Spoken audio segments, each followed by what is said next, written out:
नमस्कार। तो स्वागत है आप सभी का पीवीएस न्यूज हिंदी पर। तारीख 16 जुलाई 2024 दिन मंगलवार। हिंदी तिथि आषाढ़ शुक्ल पक्ष की दशमी। तो आइए सबसे पहले बात करते हैं आज की मुख्य खबरों की हेडलाइन पर। उसके बाद उस पर विस्तार से चर्चा करेंगे। हरियाणा में उमस भरी गर्मी से हाल बेहाल। 2 दिन बाद बदलेगा मौसम का मिजाज, जानेंगे कहां कहां होगी बारिश। आज तीसरी बार फिर हरियाणा आएंगे गृह मंत्री अमित शाह। महेंद्रगढ़ में करेंगे लोगों को संबोधित।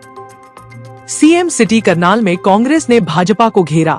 हरियाणा मांगे हिसाब पद यात्रा शुरू की, जानेंगे पूरी खबर। हरियाणा में नागरिक अस्पताल में डॉक्टरों ने की 2 घंटे की हड़ताल, परेशान हुए मरीज। बेटियों के लिए प्रदेश का सेल्फ डिफेंस केंद्र अंबाला में खोला जाएगा। महिला एवं बाल विकास मंत्री असीम गोयल ने की घोषणा, जानेंगे पूरी खबर। हरियाणा पुलिस में 5000 पदों के लिए 16 जुलाई यानी आज से 23 जुलाई तक होंगे फिजिकल टेस्ट। प्रतिदिन 4 स्लॉट में लिया जाएगा टेस्ट। सेविंग बैंक खाते में कितने पैसे रखने की है छूट। इनकम टैक्स विभाग ने पकड़ा तो क्या होगा, जानेंगे पूरी खबर। शेयर बाजार में आ सकती है गिरावट, एक्सपर्ट्स ने ऊंचे वैल्यूएशन को लेकर किया सावधान। 10वीं पास के लिए 44,000 सरकारी नौकरियां, भारतीय डाक विभाग ने निकाली भर्ती। बीएड और सीटेट के लिए निकली भर्ती। बीएचयू में टीजीटी, पीजीटी व पीआरटी के पदों पर आवेदन मांगे गए। चलिए अब खबरें विस्तार से। उससे पहले अगर आपने अभी तक वीडियो को लाइक नहीं किया है तो लाइक कर दीजिए और चैनल को सब्सक्राइब कर दीजिए। हरियाणा में मानसून की रफ्तार पर ब्रेक लग गया है। ऐसे में अब उमस भरी गर्मी से लोगों का हाल बेहाल है।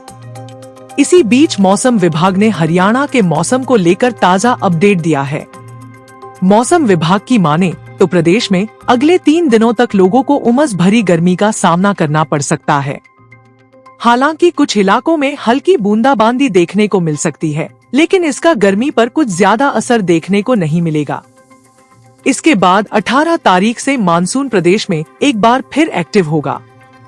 इस दौरान कई जिलों में भारी बारिश की संभावना है। इससे तापमान में भी गिरावट देखने को मिल सकती है। बता दें कि हरियाणा में मानसून ने समय से पहले दस्तक दी थी। ऐसे में अंदाजा लगाया जा रहा था कि इस बार काफी ज्यादा बारिश देखने को मिलेगी। इस दौरान कई जिलों में भारी बारिश भी देखने को मिली, लेकिन उमस भरी गर्मी से लोग परेशान हैं। हरियाणा में तीसरी बार बीजेपी की सरकार बनाने को लेकर बीजेपी की वरिष्ठ नेता और गृह मंत्री अमित शाह प्रदेश कार्यकारिणी की बैठक के बाद 16 जुलाई यानी आज फिर हरियाणा आ रहे हैं। इस कार्यक्रम के जरिए अमित शाह अहिरवाल क्षेत्र यानी दक्षिण हरियाणा को साधने की कोशिश करेंगे। वे महेंद्रगढ़ में पिछड़ा वर्ग के प्रदेश स्तरीय सम्मेलन को संबोधित करेंगे। इस दौरान प्रदेश बीजेपी की ओर से अमित शाह का नागरिक अभिनंदन भी किया जाएगा। चुनाव की तैयारियों और शाह के कार्यक्रम को लेकर सीएम हाउस में बीजेपी के दिग्गजों की हाई लेवल बैठक हुई। इस बैठक में पार्टी के राष्ट्रीय उपाध्यक्ष और हरियाणा, पंजाब, हिमाचल प्रदेश, चंडीगढ़ और जम्मू कश्मीर के क्षेत्रीय पालक सौदान सिंह विशेष रूप से मौजूद थे। हरियाणा विधानसभा चुनावों की रूपरेखा पर मंथन किया गया। विधानसभा चुनाव में बीजेपी देश की सुरक्षा, जनता की तरक्की और विकास के मुद्दे पर लोगों के बीच जाएगी। पीएम मोदी के नाम पर हरियाणा के विकास के लिए यह चुनाव लड़ा जाएगा। कांग्रेस ने अब विधानसभा चुनावों को लेकर प्रदेश में माहौल बनाना शुरू कर दिया है।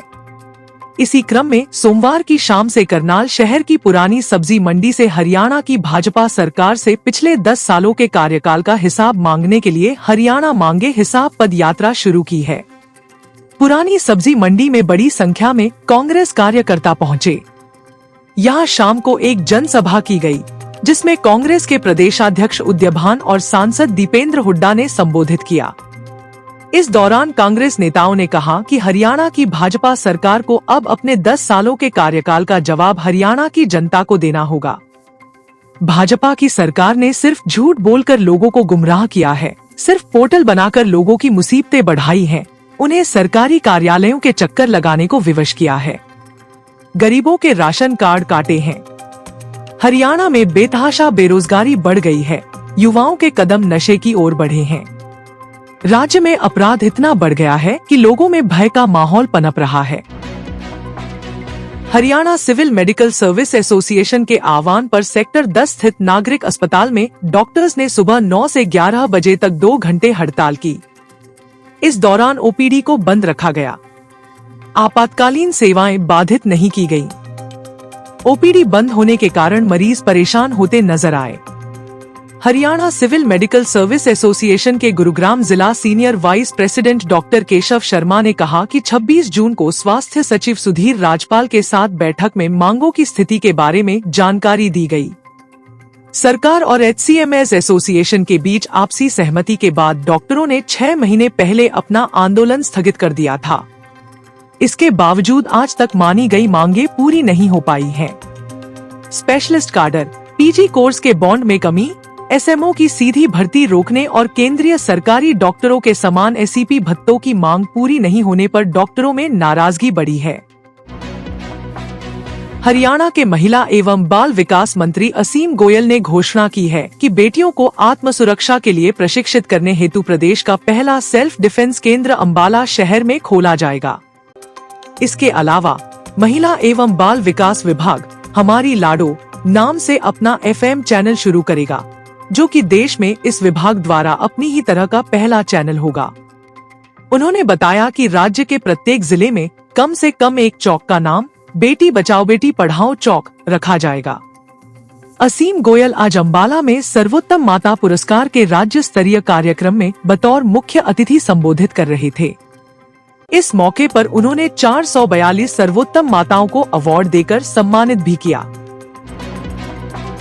हरियाणा कर्मचारी चयन आयोग के चेयरमैन हिम्मत सिंह ने कहा कि आयोग ने विज्ञापन संख्या 062024 श्रेणी संख्या 01 के तहत कॉमन पात्रता टेस्ट ग्रुप C के क्वालिफाई कर चुके उम्मीदवारों, जिन्होंने पुलिस कांस्टेबल GD के पदों के लिए आवेदन किया है, उनके शारीरिक माप परीक्षण PMT, कद, छाती व वजन परीक्षा के आयोजित करने का कार्यक्रम जारी किया है। उन्होंने बताया कि शारीरिक माप परीक्षण PMT केंद्रीय गृह मंत्रालय द्वारा जारी पुलिस भर्ती प्रक्रिया के मानदंडों के अनुरूप डिजिटल डिस्प्ले मॉनिटर से किया जाएगा। मौके पर ही हर उम्मीदवार की फोटो एवं वीडियोग्राफी होगी। शॉर्टलिस्ट किए गए उम्मीदवारों का विवरण, PMT की तिथि और समय और एडमिट कार्ड की जानकारी आयोग की वेबसाइट पर उपलब्ध है। भारतीय आयकर अधिनियम के अनुसार यदि आप एक वित्तीय वर्ष में अपने बचत खाते में 10 लाख रुपए या उससे अधिक नकद जमा करते हैं, तो आपको कर अधिकारियों को सूचित करना होगा। चालू खातों के लिए यह सीमा 50 लाख रुपए है। ध्यान देने योग्य बात यह है कि इन जमाओं पर तुरंत कर नहीं लगता, लेकिन वित्तीय संस्थानों को इन सीमाओं से अधिक के लेनदेन की जानकारी आयकर विभाग को देनी होती है।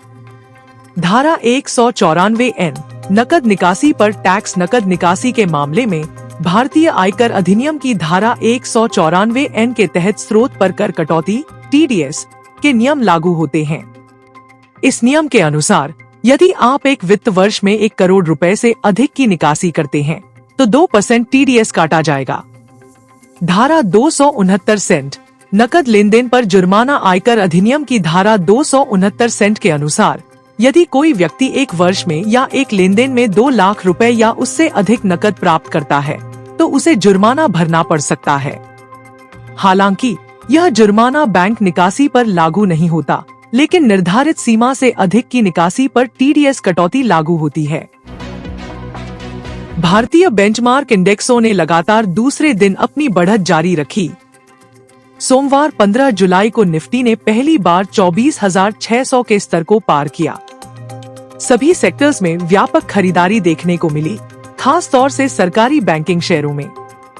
हालांकि एक्सपर्ट्स ने चेतावनी दी है कि बाजार के महंगे वैल्यूएशन में प्रवेश करने के साथ ही कुछ समय के लिए उतार चढ़ाव देखने को मिल सकता है। कारोबार के अंत में सेंसेक्स 145 अंक या 0.18% बढ़कर 80,664 अंक पर बंद हुआ। वहीं निफ्टी इंडेक्स 81 अंक या 0.33% बढ़कर 24,583 के स्तर पर था।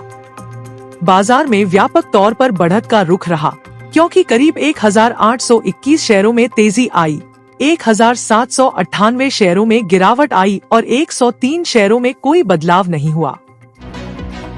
भारतीय डाक विभाग में आपका भी नौकरी पाने का सपना है तो आपके लिए अच्छी खबर है।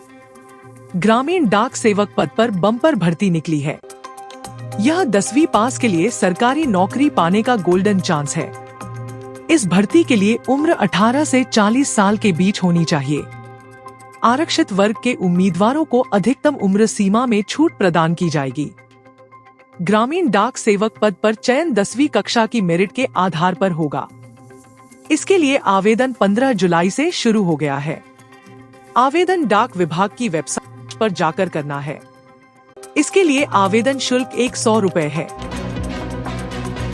बनारस हिंदू यूनिवर्सिटी के central Hindu boys school, central Hindu girls school और श्री रणवीर संस्कृत विद्यालय में प्रिंसिपल, पीजीटी, टीजीटी व पीआरटी शिक्षकों के पदों पर भर्ती के लिए योग्य उम्मीदवारों से आवेदन आमंत्रित किए गए थे।